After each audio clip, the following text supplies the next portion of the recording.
Sudip Bose joins us right now, the emergency medicine specialist. Doctor, what are we to make of that? That's quite a few people who could be contagious, many of whom don't even know they have it. What do you think? Hi, Neil. Thanks for having me. Sure, you're right. The numbers are rising, but I'd like to put this in context. What I'm seeing in the emergency room is patients are coming in, increased numbers are coming in, but the vast majority of people, they're recovering. They're not ending up on a ventilator. They're not ending up in the ICU, and they're not dying from this. So I think, the reason I'm saying this is when we watch the news segments, often it's doomsday and this is horrible. And we can't let our guard down, but I wanted to put it in context. That I'm cautiously optimistic because this is in our control. If we follow the proper steps, wearing a mask, washing our hands, and staying physically distanced, we can overcome this together. I'm glad you put it in perspective like that, doctor, because people get frantic when they hear, for example, I guess yesterday over 2,000 deaths in this country, but you're quite right, as a percentage of all the new cases being reported, and that might be more testing than anything else, it is a smaller subset of a percentage. But I am wondering, who is succumbing to this? Is it the usual target audience that it was early on, of older Americans, those with extenuating other medical conditions? Has that kind of been the constant? The latest data I've seen is the mortality rate is somewhere in the ballpark of 3 in 1,000 people. And 8 out of 10 of those, the majority of those are elderly, they have comorbid conditions.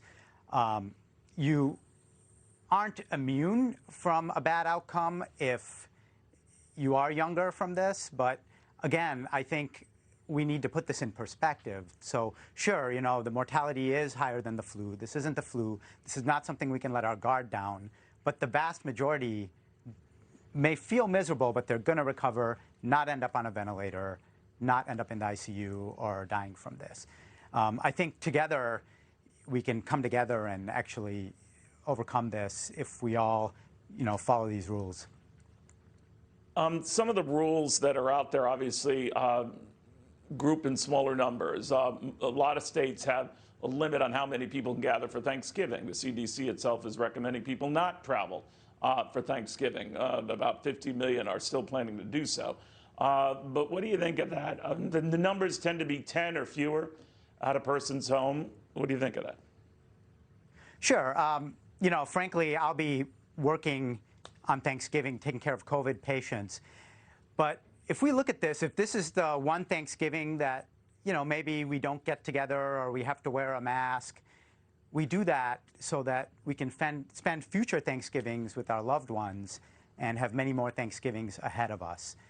I think, in general, we can try to have the best of both worlds, where we stay distant, stay masked, and, if that means eating on separate sides of the room, that is the best of both worlds. Because there is also, what I'm seeing is people are becoming isolated. I mean, seeing family and loved ones is also important, but it's also important to not get COVID. So maybe we can get the best of both worlds. The other thing I'm seeing is the most common spread is within family members in the same household.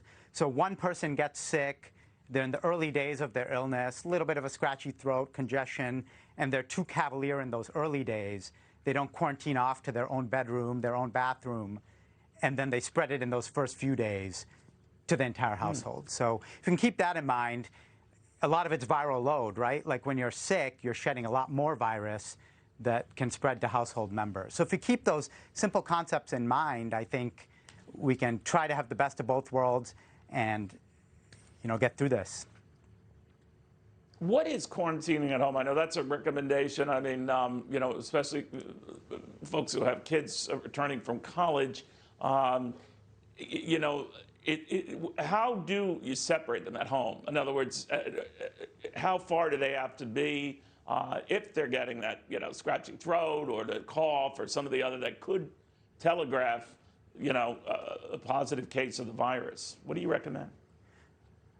Great question. And what I tell my patients is if people are asymptomatic, meaning not having any symptoms, they should follow the rules of wearing a mask, distancing, washing hands, and you're probably shedding less virus if you're a carrier than if you're actually having symptoms. If you start having congestion, achiness, sore throat, losing that smell or taste, you have to assume you're shedding a lot more virus. Quarantine at home, what I tell my patients is you should have your own bedroom, your own bathroom. Ideally, food comes to your door. If you do go out to the kitchen to eat, have that area very well wiped down, go back to your room, and you should isolate yourself until recommended further. Got it. Doctor, thank you. It's always good catching up with you, and I'm not at all surprised that you're working Thanksgiving Day, as you have from the very beginning, 24/7, keeping on top of this and informing us with good advice what to do and how to handle ourselves. Dr. Sudip Bose, I hope you can have a happy and healthy Thanksgiving some way or another, but thank you again. Stay safe, stay healthy. Happy Thanksgiving, everyone.